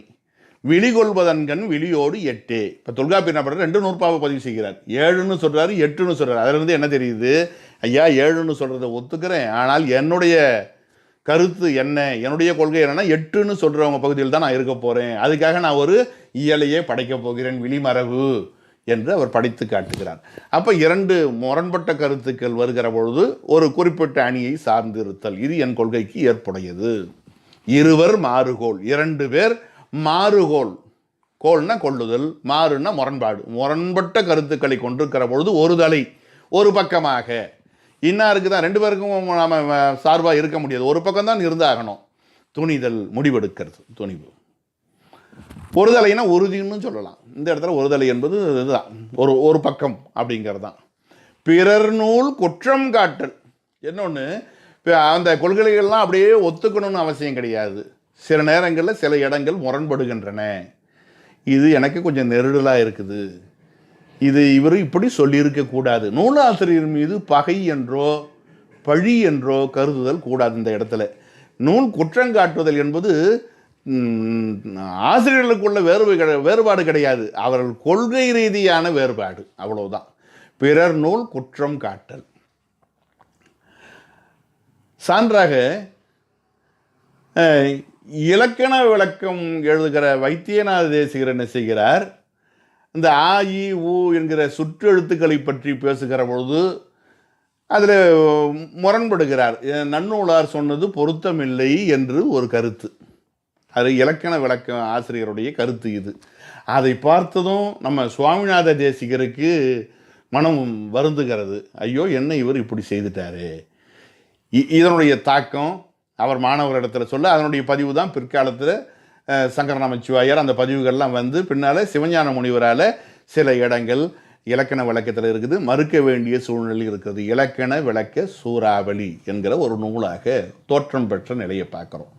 ஆகையினால நீங்கள் சொல்வது மட்டும் எப்படி நியாயம், நன்னூலில் இருக்கிறதே சரிதான், நீங்கள் இதை தவறாக புரிந்து கொண்டிருக்கிறீர்கள் என்று சொல்லி நம்ம அங்கே எங்கே வருதோ அந்த இடத்துல விளக்கம் பார்க்கலாம். பிறர் நூல் குற்றம் காட்டல். அதுக்கடுத்து ஏனை பிரிதோடு படான் தன்மதம் கொள்ளலே. சில நேரங்களில் அடுத்தவங்களுடைய கொள்கையெல்லாம் உள்வாங்கிக் கொள்வது, ஆராய்ச்சி பண்ணுறதெல்லாம் விட்டுட்டு தன்னுடைய கொள்கையை மட்டுமே, பிரிதோடு படான், மற்றவர்களோடு ஒப்பிட்டு பார்த்து கொள்வதையெல்லாம் நீக்கிவிட்டு தன் கொள்கையையே கை கொள்ளுதல். இப்போ பொருள்கோளை பற்றி பேசுகிற பொழுது 4ஐத்தான் சொல்லுவார் சொல்லதிகாரத்தில் தொல்காப்பியர், எச்சவியல் பகுதியில் சொல்லுவார். இவரை பார்த்தீங்கன்னா பொருள்கோள் 8 என்பதாக சொல்லுகிறார். யாப்பரங்களக்காரிகை முதலான நூலில் பார்க்கும்போது அங்கே 9ன்னு சொல்கிறாங்க. இப்போ அந்தந்த ஆசிரியருடைய கொள்கைகள், நான் இந்த பொருள்கோளை 8ஆக பார்க்கிறேன். பெரிதோடு படான் தன்மை, என்னுடைய கருத்து இது தாங்க, நீங்கள் யார் வேணாலும் எப்படி வேணாலும் சொல்லுவாங்க, 2 பேரில் ஒருத்தர் பக்கம் சாயலை, நான் ஒரு புது வழியை கண்டுபிடிச்சி நான் போய்கிட்டு இருக்கேன் என்று சொல்லுவது, இது இன்னொரு நிலையாக அமைந்திருக்கிறது. சரி, இப்போ நமக்கு ஒரு ஐயம் வரும், மதம் மொத்தம் 7 தானா? இல்லை, 7 இல்லை, 10 சொல்லலாம், 15 சொல்லலாம், 20 சொல்லலாம். தலைமை கருதி 7 என்று சொல்லப்பட்டது, பெரும்பான்மை கருதி 7 என்று சொல்லப்பட்டது.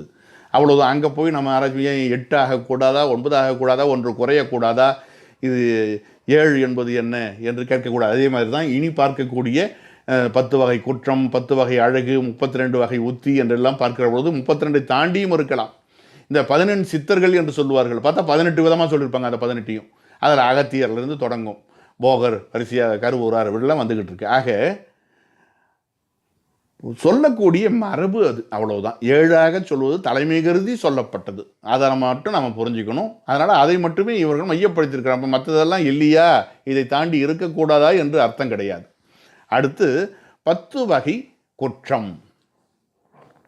குன்றக் கூறல், மிகைபடக் கூறல், கூறியது கூறல், மாறுகொளக் கூறல், வழுச்சொல் புணர்த்தல், மயங்க வைத்தல், வெற்றெனத் தொடுத்தல், மற்றொன்று விரித்தல், சென்று தேய்ந்து இருதல், நின்று பயனின்மை என்று இவை ஈரைங்குற்றம் நூற்கே.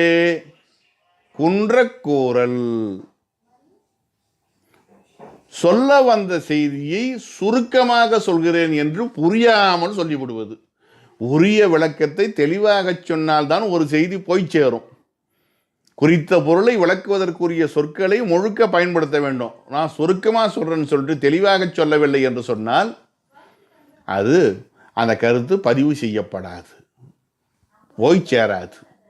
மிகைபடக்கூறல், குறித்த பொருளை விளக்குவதற்கு வேண்டிய சொற்களை விட அதிகப்படியாக விளக்கி கொண்டே இருப்பது. எனக்கு இதுவே புரியுதே, ஏன் மீண்டும் மீண்டும் வேண்டாத வார்த்தைகளை எல்லாம் ஒரு அடிக்கி சொல்லிக்கிட்டே போகிறாரு.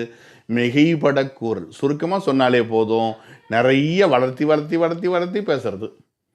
கூறியது கூறல், சொன்னதையே மறுபடி சொல்கிறது. முதல் நூற்பாவில் சொல்லியிருப்பார், மறுபடியும் அடுத்த நூற்பாவில் சொல்லுவார், இன்னும் கொஞ்சம் 4 நூற்பா தாண்டி சொல்லுவார். இதை தான் முன்னையே சொல்லிட்டீங்களே, ஏன் மீண்டும் மீண்டும் சொல்கிறீங்க? கூறியது கூறல் அப்போ வரவே கூடாது. கூறியது கூறல்னா ஒரு இடத்துல சொன்னால் மறு இடத்துல மறுபடியும் சொல்லக்கூடாது. ஆனால் சில இடங்களில் சொல்லலான்னு ஒரு விதி விலக்கு இருக்குது. கூறியது கூறினும் குற்றம் இல்லை, எப்போ? வேறொரு பொருளை விளக்குமாயின். ஒரு கருத்தை சொல்லுகிற பொழுது, இப்போ உதாரணமாக பற்றுக பற்றற்றான் பற்றினை அப்பற்றி பற்றுக பற்றுவிடற்கு என்று சொல்லுகிறோம்னு வச்சுங்க. இங்கே பா என்கிற முதல் எழுத்தே மீண்டும் மீண்டும் வருகிறது. இது எதுகை மோனை என்று பார்க்கிற பொழுது பற்று, இந்த இற்று வருது, 2வது எழுத்து, பா என்பது முதல் எழுத்து. ஆக எதுகைக்கும் சான்று காட்டலாம், மோனைக்கும் சான்று காட்டலாம். முதல் எழுத்தாகிய மோனை, 2ஆம் எழுத்தாகிய எதுகை, அல்லது வந்த சொல்லே வருகிறது என்று சொல்லி அணி வகையில் சான்று காட்டலாம். இப்படி திரும்ப திரும்ப வரக்கூடிய நிலையும் இருக்குது. அப்போ வெவ்வேறு இடங்களில் ஒரே சொல்லை ஒரே கருத்தை பயன்படுத்துவது ஆளுவதும் உண்டு. கூறியது கூறினும் குற்றம் இல்லை, வேறொரு பொருளை விளக்குமாகி. அதை விட்டு சொன்னதை மீண்டும் மீண்டும் சொல்லுதல் என்பது சோர்வு தட்டும். மாறுகொளக் கூறல், ஒரு இடத்துல ஒரு கருத்தை சொல்லிட்டு இன்னொரு இடத்துல மாற்றி சொல்வது. அறம்பொருள் இன்பம் வீடு அடைதல் 4 என்று சொல்லிவிட்டு மறுபடியும் 3 என்று சொன்னால் நீங்கள் என்னதான் சொல்ல வரீங்க? 4ஆ 3ஆ? நிறைய கருத்து வேறுபாடு, நமக்கு ஒன்றுமே புரியாது. வழுச்சொல் புணர்த்தல், வழுச்சொல்லுன்னா பிழையான சொற்களை பேசும்போது கூட கையாளக்கூடாது, எழுதும்போது கையாண்டா எப்படி? 30ம்பாங்க, 30. என்பளது, சுவரில் என்று சொன்னால் சுவற்றில், இடது பக்கம், இருமல் என்பதை இரும்பல், கோவை என்பதை கோர்வை, சிலை என்பதை சிலது, பல என்பதை பலது, தவளை என்பதை தவக்கல, நாகரிகம் என்பதை நாகரிகம், பிட்டு என்பதை புட்டு, விழித்தான் என்பதை மொழித்தான், விளையாட்டு என்பதை விளையாட்டு, விழுங்கினான் என்பதை முழுங்கினான், கோடரி என்பதை கோடாலி, தலையணை என்பதை தலகாணி, சிவப்பு என்பதை சிகப்பு, செலவு என்பதை சிலவு, முயன்றான் என்பதை முயற்சித்தான், உயிர் என்பதை உசிர், உயர்த்தி என்பதை ஒசத்தி. இதெல்லாம் பேசும்போதே கையாளக்கூடாது. சில பேர் கவிதையிலேயே எதுகை முங்கனை கருதியோ ஏதோ ஒரு ஓசை நயம் கருதியோ கையாண்டு விட தவறு. வழுச்சொல் புணர்த்தல், இந்த வலுவான சொற்களை அமைக்கக்கூடாதுன்னு ஒரு அர்த்தம். வலுவாக அமைக்கக்கூடாது, இப்படியும் சிந்திக்கலாம். அவன் வந்தது, அவன் வந்தான் தான் இருக்கணும், அவன் வந்தது. அப்போ திணை, பால், எண், இடம், மரபு முதலான வழுக்கள் எல்லாம் இல்லாமல் சரிப்படுத்த வேண்டும். வழுச்சொல் இல்லாமல் சொற்களை அமைக்க வேண்டும். சொல்வழுவையும் வச்சுக்கலாம், தொடர்வழுவையும் அமைச்சுக்கலாம். மயங்க வைத்தல், இதற்கு பொருள் இதுவோ அதுவோ என்று மயங்க வைப்பது. சோதிட நூல்கள்லாம் எடுத்துக்கிட்டோம்னா இது இது எந்த நோக்கத்திலே சொல்லப்பட்டது? மயங்குதல். நிறைய அந்த சொல்லாட்சிகள் நமக்கு புரியாது. அந்த துறை சார்ந்தவர்களுக்கு தான் அது தெரியும். எப்படி கொண்டு கூட்டினாலும் பலவிதமான குழப்பங்களை அது கொண்டு வந்து விட்டுரும். நம்ம அவ்வளோ சீக்கிரம் புரிஞ்சிக்க முடியாது அந்த தொடரை. மயங்க வைத்தல். அப்புறம் வெற்றென தொடுத்தல். வெற்றென தொடுத்தலுக்கு என்ன சொல்கிறாங்க? பொருள் வெளிப்படையாக தோன்ற சொற்களை சேர்க்கக்கூடாது. அதாவது அறுசிறு விருத்தம் வருது. காலை எழுந்து சிற்றுண்டி கனிவாய் நானும் உண்டேனே. இதில் என்ன இருக்குது? இது கவிதைன்னு சொல்லலாமா? இது அறுசிறு விருத்தம் ஐயா. இதில் மா காய் என்கிற யாப்பெல்லாம் அமைந்திருக்கிறது என்று சொன்னாலும் இது கவிதை இல்லை. வெற்றென தொடுத்தல். அப்போ பொருள் ஆழம் இருக்க வேண்டும். ஒரு காலத்தில் தியாகராஜ செட்டியார் அவர்கள் மகாவித்வான் மீனாட்சி சுந்தரம் பிள்ளை அவர்களிடத்தில், ஐயா நீங்கள் இப்போது பாடுகிறீர்களே இதுதான் பாட்டு. இந்த யமகம், திரிபு, ஆழமான சொல்லாட்சிகள், அற்புதமான கற்பனை நலன்கள் இதையெல்லாம் அமைத்து பாடுகிறீர்களே இது பாட்டாக இருக்கிறது. சொல்ல நீ பொருள் நீ எல்லாம் நிறைந்திருக்கிறது.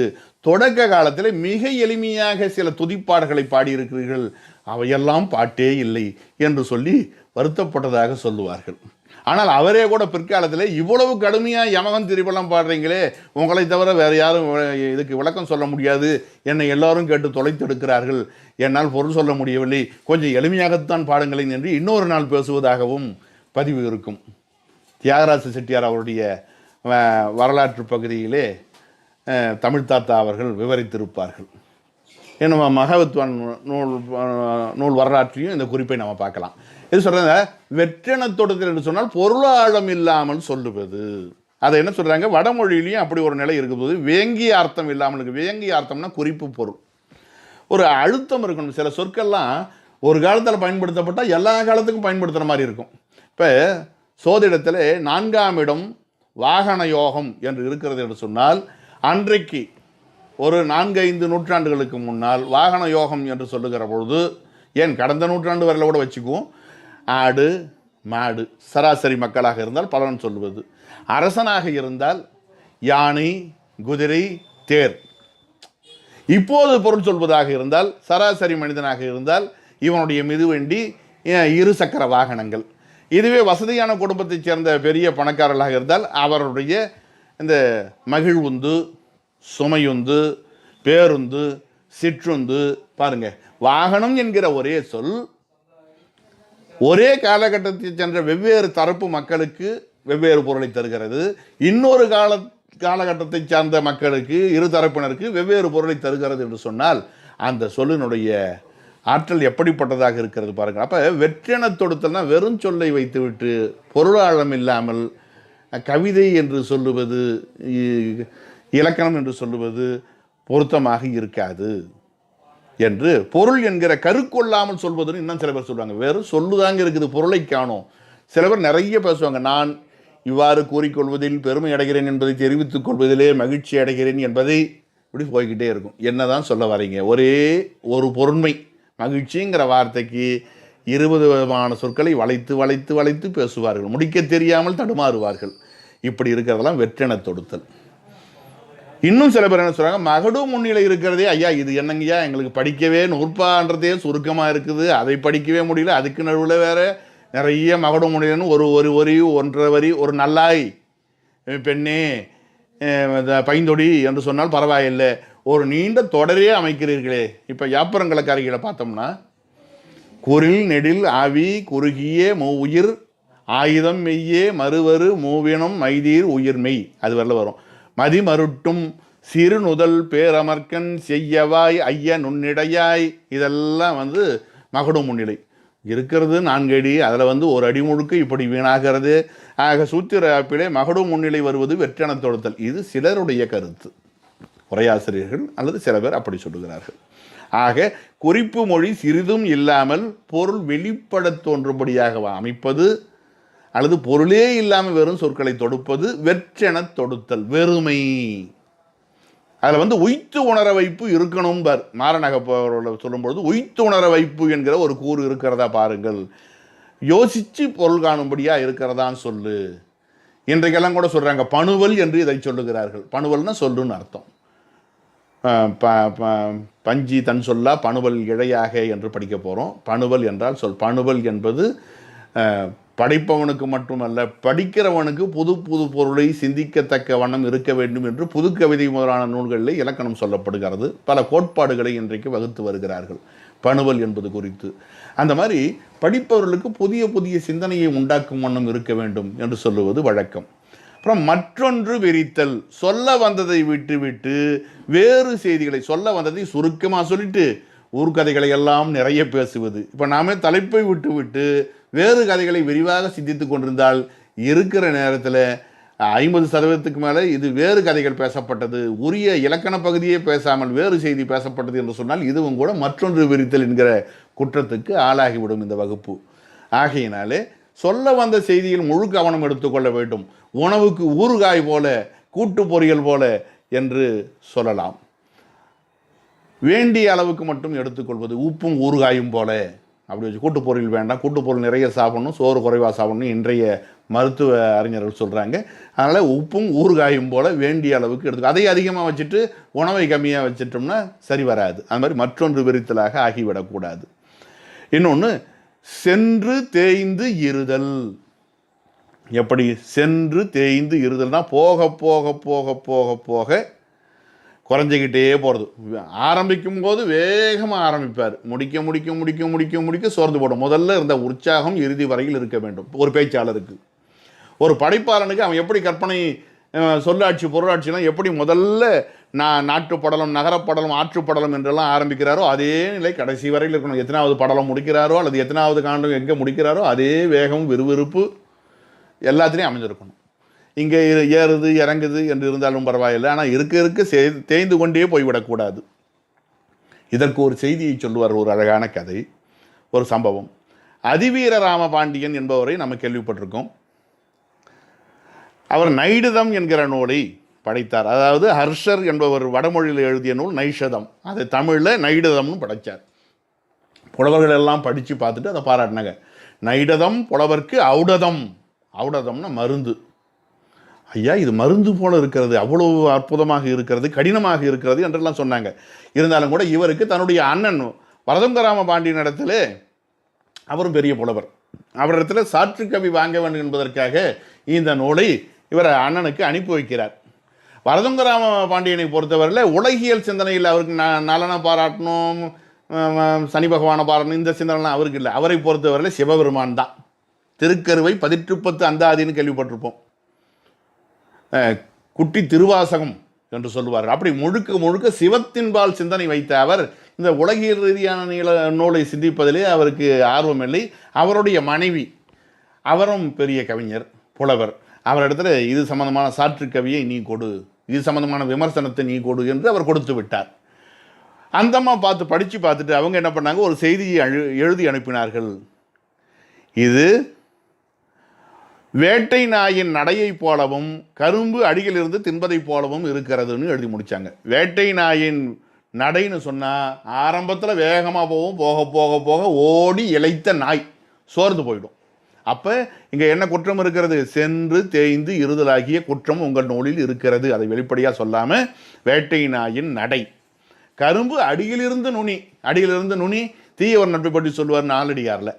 அப்போ இருக்க அதனுடைய சுவையானது குறைந்து போய்விட்டது. தொடக்கத்தில் இருந்த சுவையில்லை. அதுவும் இதே பொருளை தரக்கூடிய ஓமை அடிப்படையில் சொல்லப்பட்ட வாசகம். உடனே அவர் புலவராச்சே புரிஞ்சிக்காமல் இருப்பாரா? கோபம் வந்துடுது. நான் என் அண்ணன் மீது படையெடுக்கிறேன். இது அண்ணன் தானும் பார்க்காம தன்னுடைய மனைவி கிட்ட கொடுத்து என்னை அவமானப்படுத்தி விட்டார் என்று சொல்லி இவர் போருக்கு தயாராகிறார். ஏன்னா பேர் அதிவீர ராமபாண்டியன். அதனால் அவராக சிவசிவன் சிவசிந்தனையிலே இருக்கிறார். உடனே அண்ணியார் பார்த்தார், இவருக்கு ஒரு வெண்பாவை எழுதி அனுப்பினார். அந்த வெண்பாவில் என்ன சொல்லியிருக்காருன்னா, சுக்ரீவனுக்கு அமைந்த, அதாவது வாலிக்கு அமைந்த சுக்ரீவனை போலவும், ராவணனுக்கு அமைந்த விபீஷணனை போலவும், கர்ணனுக்கு அமைந்த அர்ஜுனன் போலவும் நீங்கள் இருக்க போகிறீர்களா? அந்த 3 பேரும் என்ன பண்ணாங்கன்னு நமக்கு தெரியும். அண்ணனுடைய இறுதிக்கு அவர்கள் காரணமாக இருந்தார்கள். அல்லது நீங்கள் ராமனும் பரதனும் போல இருக்க போகிறீர்களான்னு ஒரு வெண்பா எழுதி அனுப்பிச்சாங்க அந்த அம்மா. வேறு எதுவும் பண்ணல. இவர் போருக்கு வரேன்னு சொன்னதும் அவர் போருக்கு ஆயத்தமாகலை. அண்ணியார் தான் சொன்ன கருத்துக்கு நான் இது அபிப்பிராயத்தை சொன்னேன், நீங்கள் இப்படி தவறாக புரிஞ்சுக்கிட்டா என்ன பண்ணுறதுன்னு எழுதி அனுப்பிச்சாங்க. அப்போ ஒரு பாடல் எழுதி அனுப்பிச்சாங்க, ஒரு வெண்பா.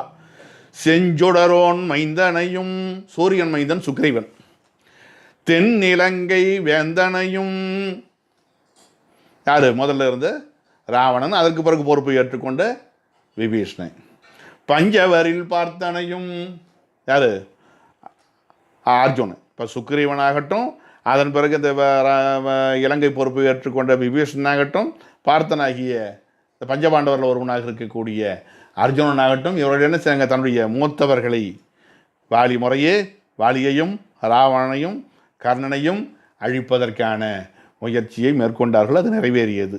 பாராதே, நீங்கள் அதை பார்க்காதீங்க. விஞ்சு விரதமே பூண்டு இந்த மேதினியை ஆண்ட பரதனையும் ராமனையும் பார். 1000 ராமரின் கீழ் அவரோ தெரியும் அம்மா என்றெல்லாம் சொல்லுகிறார்களே பரதனே, அப்படி ராமனையும், தர்மத்தின் வடிவமாக இருந்த ராமனை விட பல மடங்கு உயர்ந்தவனாக ஆங்காங்கே மதிப்பிடப்பட்டு கம்பனாலி வெவ்வேறு கதாபாத்திரங்களால் சொல்லப்படுகிற பரதனையும் போல நீங்கள் இருக்க வேண்டுமா அல்லது அப்படி இருக்க வேண்டுமா என்று வெண்பா பாடி அனுப்பியதும் உடனே அவர் மனம் மாறி, நான் தவறாக புரிந்து கொண்டு விட்டேன், நீங்கள் சுட்டி காட்டியது சரிதான் என்று போரை விலக்கி நிறுத்திவிட்டு பணிவாக தன்னுடைய அண்ணனையும் அண்ணியையும் வணங்கி நின்றார் என்று சொல்லுவார்கள். அப்படி சென்று தேய்ந்து இருதல். போக போக போக இந்த பழமொழி கூட சொல்லுவாங்க, வர வர மாமியார் கழுதை போல் ஆனால். அதுக்கு அர்த்தம் என்னென்னா, பல கதைகளை எல்லாம் சொல்லுவார்கள். அது ஒரு பக்கம் இருந்தாலும் அந்த கழுதை என்பதற்கு வேற ஒரு, அது கைதைன்ற சொல்லலாம். கைதை என்று சொன்னால் ஓமத்தை. அது என்ன பண்ணும், ஆரம்பிக்கும் போது அந்த பூவோ காயோ கனியோ பார்க்குற போது தொடக்க நிலையில் மென்மையாக இருக்கும். போக போக போக ஓமத்தை முள்ளாக மாறிவிடும் அந்த கனி. கையை காலை உறுத்தும். அது மாதிரி மென்மையிலிருந்து வன்மைத்தன்மையை அடைதல், அதுதான் அந்த வார்த்தைக்கு அர்த்தம். இந்த கிராமத்தில் வேறு விதமான பழமொழியாக நாட்டுப்புற சூழலிலே கொண்டு வரப்பட்டது. அதுவும் ஏற்புடையதாக காலங்காலமாக நின்று நிலவி வருகிறது. அது ஒரு புறம் இருக்கட்டும். நின்று பயனின்மை. இப்போ அதுக்கு அடுத்தது வரும், சொற்கள் இருந்தும் ஒரு பயனும் இல்லாமல் போதல். அங்கே பார்த்து ஆழம் இல்லாமை, இங்கே சொல்லே தேவையற்ற சொற்கள் இருப்பது. இந்த சொல் இங்கே இருந்து என்ன பயன், அல்லது ஒரு பொருளோடு கூடியிருந்தால் கூட இந்த இடத்தில் இதை சொல்ல வேண்டிய அவசியம் இல்லை என்று அந்த படிக்கிறவங்க கருதுகிறார்கள் என்று சொன்னால் அது நின்று பயனின்மை. என்று இவை ஈரைங்குற்றம் நூற்கு, என்று இவை ஈரைஞ்சோம் நூலுக்கு குற்றமாகும் என்று சொல்வது உண்டு. என்று இவை என்பதை என்ற இவை என்றும் பிரிக்கிறார்கள். என்ற என்றால் பெயரெச்சம். என்ற இவை, அதில் அகரம் தொக்கது, பெயரெச்சத்து அகரம் தொக்கது என்று இலக்கண குறிப்பு எழுதி என்ற இவை ஈரைங்குற்றமாகும். இந்த 10 நூலுக்கான குற்றம். இன்னும் இந்த இதுக்கான வெவ்வேறு சொற்கள்லாம் ஒன்று வெற்றென தொடுத்தல் என்பதை பொருளியல கூறல், வெளிறுபட்டு அழிதல் என்று வெவ்வேறு நூல்கள் வெவ்வேறு விதமாக குறிப்பிடுகின்றன. அது விரிவாக போய்கொண்டே இருக்கும். அடுத்தது 10 வகையான அழகு. குற்றமும் இருக்கக்கூடாது, ஆனால் அது 10 அழகுகளை கொண்டிருக்க வேண்டும். எப்படி ஒரு நூலை படிக்கிற பொழுதே சுருக்கமாக இருக்கணும். திருக்குறள் மாதிரி, ஆத்திச்சூடி மாதிரி சுருங்க சொல்லல். வளவள வளவள வளவல் என்று வெறித்து சொல்ல வேண்டிய அவசியம் இல்லை. இதைவிட சுருக்கமாக சொல்ல முடியாதா என்று யோசித்து சுருக்கமாக சொன்னாங்க. என்ன அழகு பாருங்கள். 7 சீரில் எழுதி வச்சார் திருவள்ளுவர். அதுக்கடுத்து 4 சீரிலேயே முயற்சி செய்தார். பொன்மொழி காஞ்சியை பற்றி கேள்விப்படுவோம். 4 சீரிலேயே சொல்லப்பட்டது தான் அங்கே இருக்கக்கூடிய செய்திகள் எல்லாம். அதுக்கப்புறம் ஔவையார் பார்த்தாங்க கொன்றை வேந்தன். அதுக்கு முன்னே 2 சீரில் சொல்ல முடியுமா, குறளடின்னு சொல்லுவாங்க. 2 சீரில், 4 சீரில் இருக்கிறது அளவடி என்றெல்லாம் சுருக்கமாக சொல்ல முயற்சி செய்தார்கள். அதே நேரத்தில் சுருக்கமாக சொன்னாலும் படிப்பவர்களுக்கு அது விளங்க வேண்டும். இது என்ன சொல்ல வருகிறது என்று கொன்ற குரலாக ஆகிவிடக்கூடாது. அப்படியே 2ஐயும் ஒப்பிடணும். விளங்க வைத்தல், விரிவாக பேசணும்னு மிகுதியாக சொல்லக்கூடாது. முன்ன பார்த்து பாருங்க, கொன்ற குரலுக்கு அடுத்த நிலையில் பார்க்குற பொழுது மிகைப்பட குரலாக இருக்கக்கூடாது. விளங்க வைத்தல், இதை படித்தா புரியணுன்ற அளவுக்கு வேண்டிய செய்திகளை கொண்டிருப்பது விளங்க வைத்தல். ஐயத்துக்கு இடமில்லாமல் புரிய வேண்டும், அதுதான் விளங்க வைக்கிறது. இதை படித்தா புரியுதுங்க, போதும். நவின்றோர்க்கு இனிமை. படிக்கிற பொழுது அந்த ஓசை மட்டும் கிடையாது, அந்த பொருளாட்சி இதெல்லாம் மீண்டும் மீண்டும் மீண்டும் அதை பின்னால் சொல்கிறார், ஓசையுடைமைன்னு சொல்கிறாரு. இங்கே நவீன்றோர் கிணிமின்னா அந்த மதுரம்னு சொல்லுவாங்க. ஆசு கவி, மதுர கவி, சித்திர கவி, வித்தார கவி என்பவர்கள். அந்த மதுர கவி படிக்க படிக்க அடரா இன்னொரு முறை படிக்கலாம்.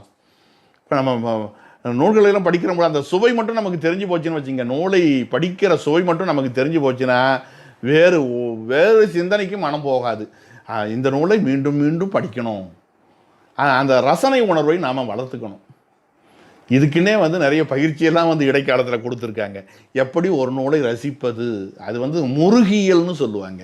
அழகியல் கோட்பாடு, முருகியல் கோட்பாடு என்பதாக நிறைய பயிற்சி கொடுத்து, இந்த முத்தொள்ளாயிரம் பாடலா இதை இப்படி ரசித்து படிக்கணும், கம்பராமாயணமா இதை இப்படி இந்த வரியை இப்படி ரசிகமணி டிகேசின்னு கேள்விப்படுவோம். அவர் சொல்லுக்கு சொல் நமக்கு நயம்பட சொல்லி கொடுப்பார். அப்போ நவீன்றோர்க்கு இனிமை, அது நூலில் இருந்தால் தானே, சட்டியில் இருந்தால் தானே அகப்பையில் வர மாதிரி நூலில் இருக்கணும். நவீன்றோர்க்கு இனிமை, நன்மொழி புணர்த்த நல்ல சொற்கள். இதில் இருக்கிற சொல்லே பாருங்கள், என்ன அழகாக இருக்குது பாருங்கள். நவீன்றோர்க்கு இனிமை, நன்மொழி புணர்த்த நல்ல சொற்கள். அங்கே என்ன சொன்னார், வலு சொற்கள் இருக்கக்கூடாதுனார். இங்கே நல்ல சொற்கள் இருக்கணும்.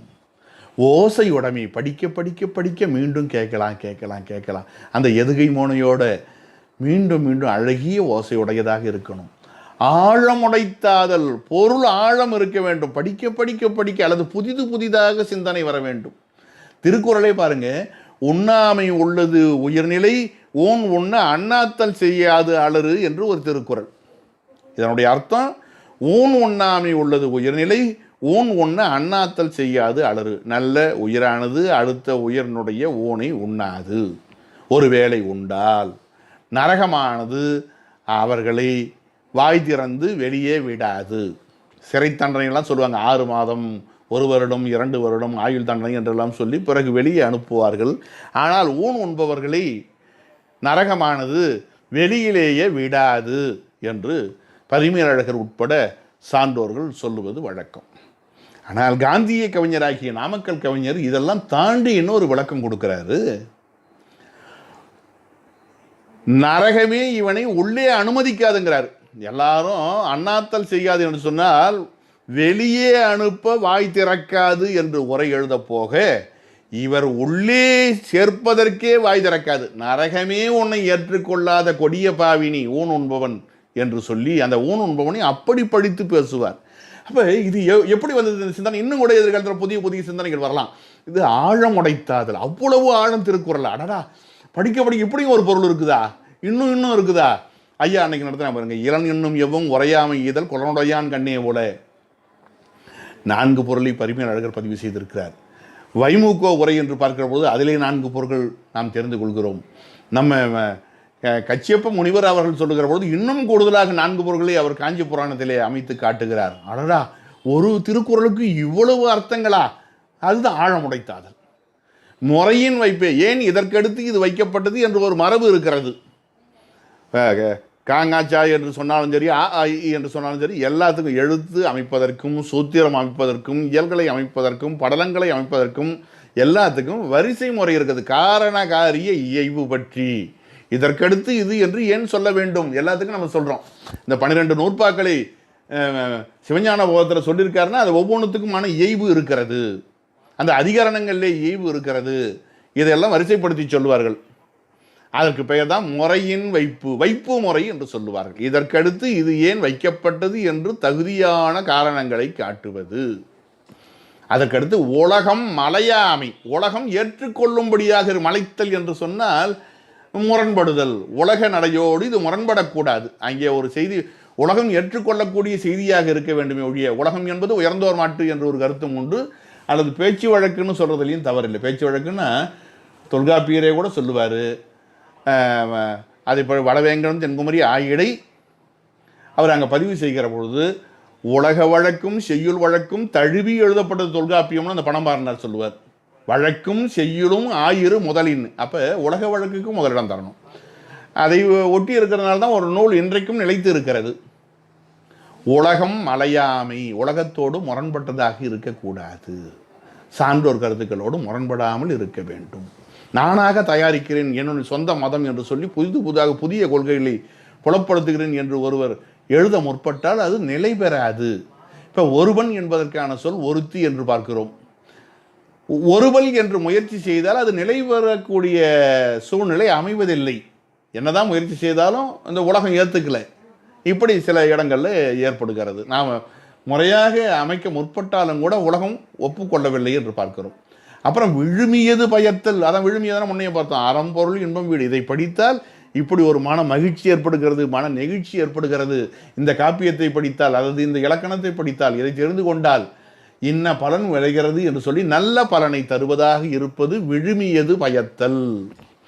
விலங்கு உதாரணத்தது ஆகுதல். இதுக்கு இதெல்லாம் உதாரணம் இல்லைங்கன்னு சொல்லக்கூடாது. இன்றைய உலகுக்கு ஏற்ற நிலையிலே தகுதியான உதாரணங்களை உள்ளடக்கியதாக நாம் சொல்லக்கூடிய கோட்பாடுகள் அமைய வேண்டும். எளிய உதாரணங்கள், எளியில் விளங்கத்தக்க உதாரணங்கள். விளங்குதல்னா இதுக்கு ரொம்ப ஆராய்ச்சி பண்ணி புரிஞ்சுக்கணும் கிடையாது, படிக்கும் போதே இது புரியுதுங்க என்று விளங்குகின்ற உதாரணத்தை உடையதாக ஒரு நூல் அமைய வேண்டும். ஆகுதல். நூலிற்கு அழகு என்னும் 10. இந்த 10 நூலுக்கு அழகு என்று சொல்லுவார்கள். இப்படி 7 வகை நூல் 3 வகை என்று தெரிந்து கொண்டோம். பொருள் 4 என்று தெரிந்து கொண்டோம். 7 வகை மதங்கள் குறித்து சிந்தித்தோம். 10 வகை குற்றங்களை தெரிந்து கொண்டோம். 10 வகையான அழகு குறித்து தெரிந்து கொண்டோம். இன்னும் நாம் 32 உத்திகள் முதலானவற்றை விரிவாக சிந்திக்க இருக்கிறோம். அவை குறித்து நாம் அடுத்து வரக்கூடிய வகுப்பிலே காணலாம். இந்த அளவுக்கு சிந்திக்க திருவருளும் குருவருளும் துணை நின்றமையை நெஞ்சார நினைந்து நிறைவு செய்கிறேன். தென்னாடுடைய சிவனே போற்றி, எந்நாட்டவர்க்கும் இறைவா போற்றி.